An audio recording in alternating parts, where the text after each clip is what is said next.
Hey guys, this is day 5 of teaching Python. Yesterday we did Python casting and Python strings. Today we will do Python Boolean. Python Booleans represent one of two values, either true or false. You can make examples like this: 10 greater than 9, 10 equals to 9.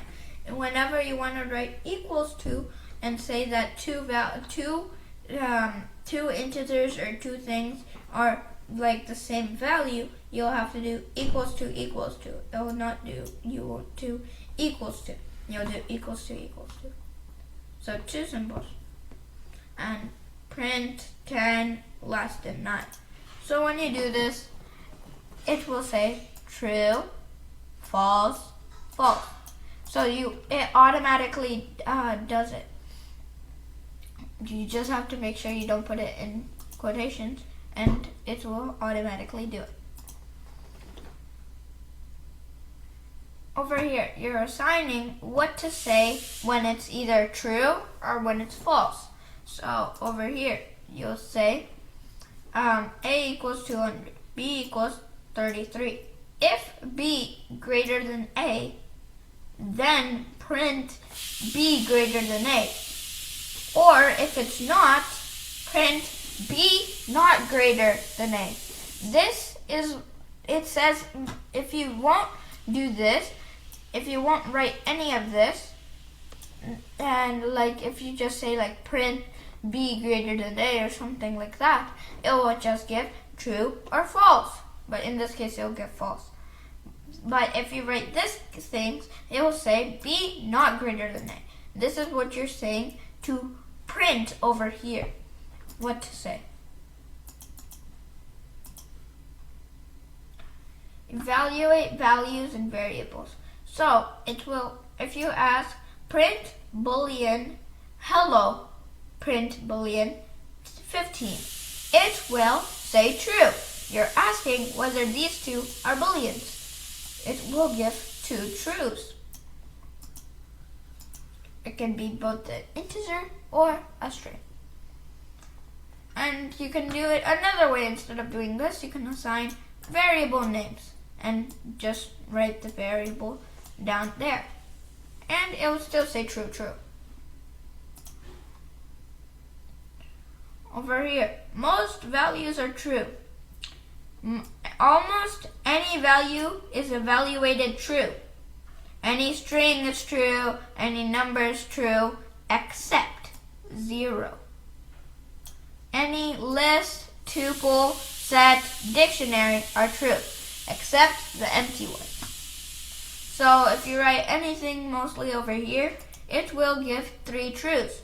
But as it said, no 0, and these. So in fact, there are not many values that evaluate to false, except any empty ones, such as 2 parentheses, nothing inside, 2 square parentheses, nothing inside, 2 curling parentheses, nothing inside, 2 quotations, nothing inside, 0, value none, and of course, the value false, evaluates false.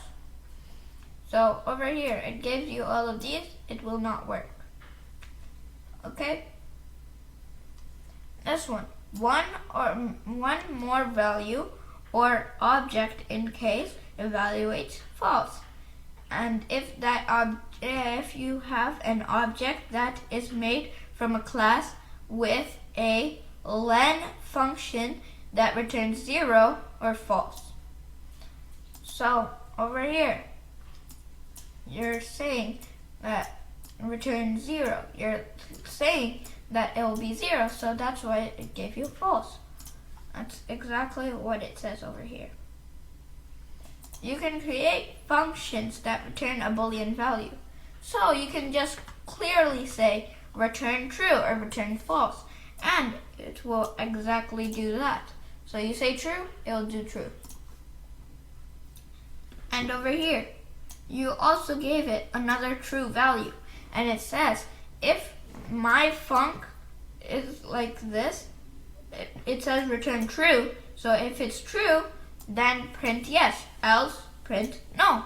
So it'll obviously say yes.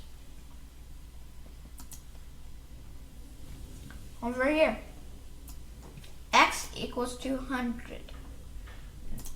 Then, Python also has many built-in functions that return a Boolean value, like is instance function, which can be used to determine if an object has a certain data type. So what you're saying here is x equals 200, and you're saying is instance x an integer. So like you're asking if it's an integer, and it'll give you true or false, and in this case this is true. But let's say we change this to 200.2, then it should give us false, since this is a float. Same with if you make this a string, that will give you the same thing, it'll give you false. But once you make this str, and then it says true. So yeah, that's it for day 5 of teaching Python. Come back tomorrow for day 6 of teaching Python. Till then, bye!